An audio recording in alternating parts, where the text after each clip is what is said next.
Waking up early has been getting kind of roasted in anti-hustle and anti-productivity videos recently, and to be frank, I feel like I needed to make a video going against that because I'm getting a little bit tired of hearing the so blatantly one-sided pushback. I need to wake the heck up. It's 6 in the morning, I've already made 3 videos. This is the last one though, so we're good.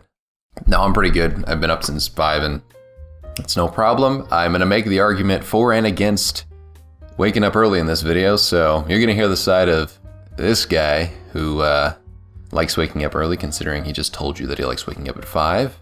I'm gonna have some science, I'm gonna have some opinion on both sides, and then we're gonna deliberate. So my argument for waking up early is mainly predicated on a big concept for me, which is decision fatigue. So decision fatigue is the concept that essentially as the day moves forward, your quality of decisions decreases over time. The second part of my argument is the fact that you are not interrupted in the early morning hours. As I have been up since 5 a.m., no one has bothered me. There is no social pressure to talk to anybody because actually you have the opposite occurring. You want to let the people around you sleep, so you stay by yourself and focus only on the things that you can get done. Because also, who wants to consume content at like 6 in the morning or 5:30 in the morning or whatever time you're getting up and waking up early and then working on things? So where exactly did I hear about the concept of decision fatigue? Peak Performance by Brad Stulberg and Steve Magnus is a book about how to sustain peak performance and avoid burnout. I read this book when I was a Division I track athlete in college, as it was recommended to me by our coach, and it broke down something called decision fatigue that really stuck with me. So furthering this idea of decision fatigue, it's been found that, as the day goes on, your decision power decreases. And what does that mean? That means that essentially as your day goes on and your brain kind of starts with this full level of comprehension that is almost drained over time, the ability for you to perceive and understand trade-offs and their value as the day goes on decreases. So that means your decision-making ability decreases the more decisions that you make in a day before you hit that reset button when you go to bed. So I don't know about you, but if I were working on something like this, that's a side hustle, a side project, and I was trying to build it to become something that is, a nice side income or something that eventually takes over my income, I would much rather that be taken into account. Let's think about it. Would you rather make better decisions about your possible future owned business in the morning, or would you rather not make good decisions or make worse decisions? It's a concept that is very much status quo and people don't even think about it. Don't make big decisions or get angry with your partner before you go to bed. Sleep on it. Sleep on it. The concept sleep on has been a thing forever, but then when I talk about getting up at 5 and working on stuff before the day starts, people are like, why are you doing that? Because I make better decisions and smarter decisions in the morning because my brain isn't having as much decision fatigue by the end of the day. I have to make some strategic and very strong, opinionated sort of changes that are rooted in fact, and if I don't do those things in the morning, kind of make the wrong decisions sometimes. It's been done before on this channel, and I know what that's like, and it's not fun. This decision fatigue concept is an example of why people like Steve Jobs and Barack Obama built habits of wearing the exact same thing every day. So another reason that I wake up early, and in my experience, and it kind of is rooted in a couple things, right? So I wake up early, and I do specific things in my day to get rid of decision fatigue. So I'm a minimalist and wake up early and wake up usually at the exact same time and have that time block of when I'm going to wake up with an alarm that 6 out of 7 days in the week gets up at the exact same time because I take the decision making out of my hard days. So that 7th day of the week, I'm not making any decisions.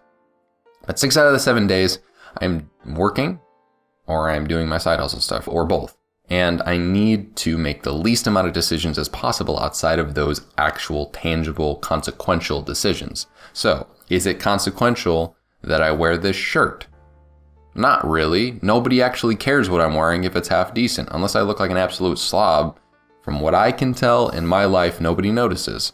Like on the 4th of July, someone said, I like your shirt. And I internally laughed because I'm like, bruh, you have no idea. This is like my only shirt. And I don't want things to constantly change because that constant change And getting out of that usual workflow is making me make decisions that take away from the high quality and much needed smart decisions that I need to make on a daily basis. When I take away all the different little friction that exists in my life, magically things have gotten easier. I have a rule for myself where if I leave something, I always put it in the exact same spot. If I drop something down, I'm never going to wonder where it went. Everything has its place, and that helps me make less decisions. I time block and plan out my tasks every week in Google Calendar and Notion so that I make less decisions on a daily basis. So once I got rid of a lot of different frictions in my personal life as well as my work life, and I have my schedule ironed out now, I make 5 pieces of content a week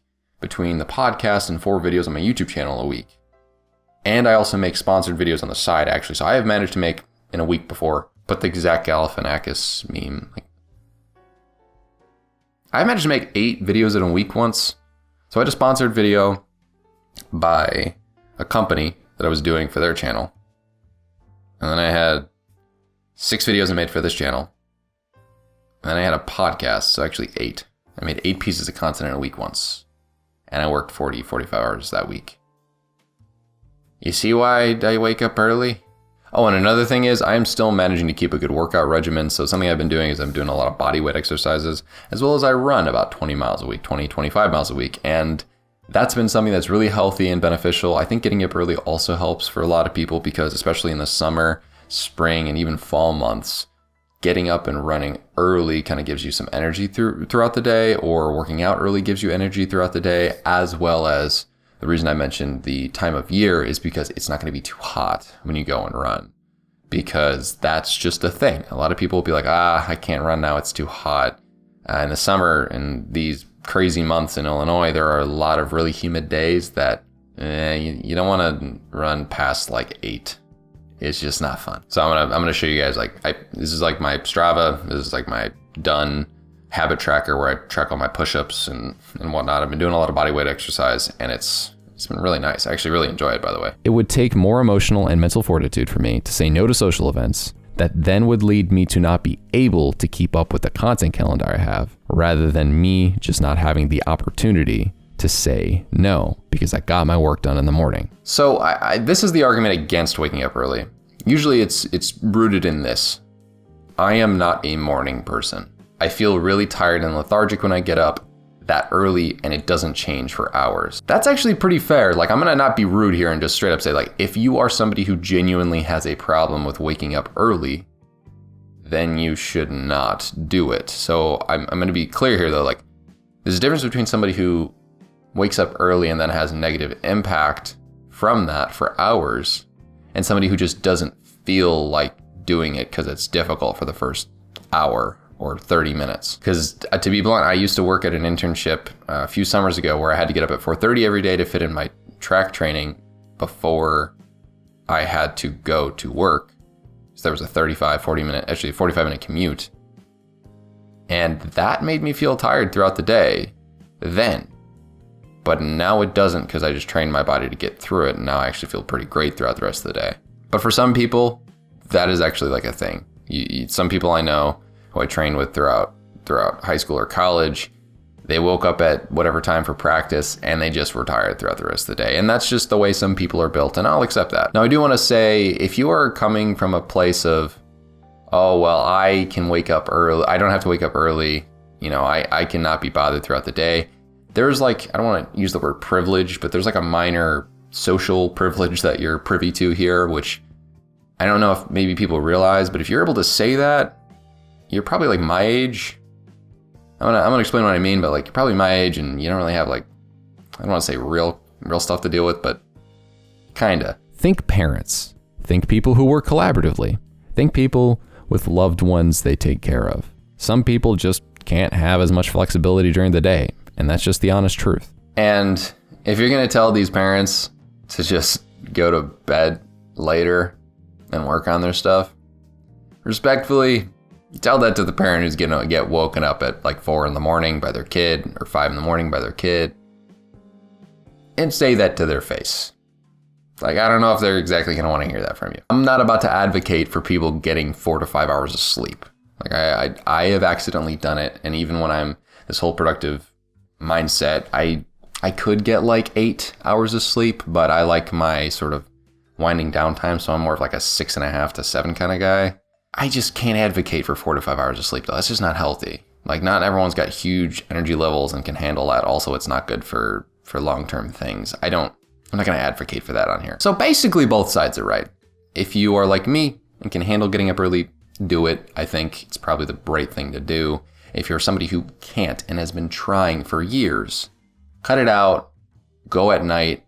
I say that because actually you probably can get good work done, and it can be fought against my decision fatigue argument if you manage to get into the flow state at night. Sadly, I will admit that the flow state here, if we're going on a science-based argument, may or may not have like a minor trump card to shut people up who are like, hey, waking up early is the only option, because there's kind of some good arguments against it if you factor in people hitting the flow state at night. The answer here is flow state. Research around the topic of flow state is important as well, and if you are someone who constantly hits that and is uninterrupted late at night, then kudos to you for utilizing that concept. So the reason I titled this video, How Waking Up Early Changed My Life, is because I understand there's two sides of the aisle. It's for me, it's not for everyone.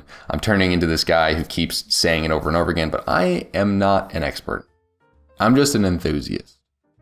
And moving forward with that idea, I don't know everything.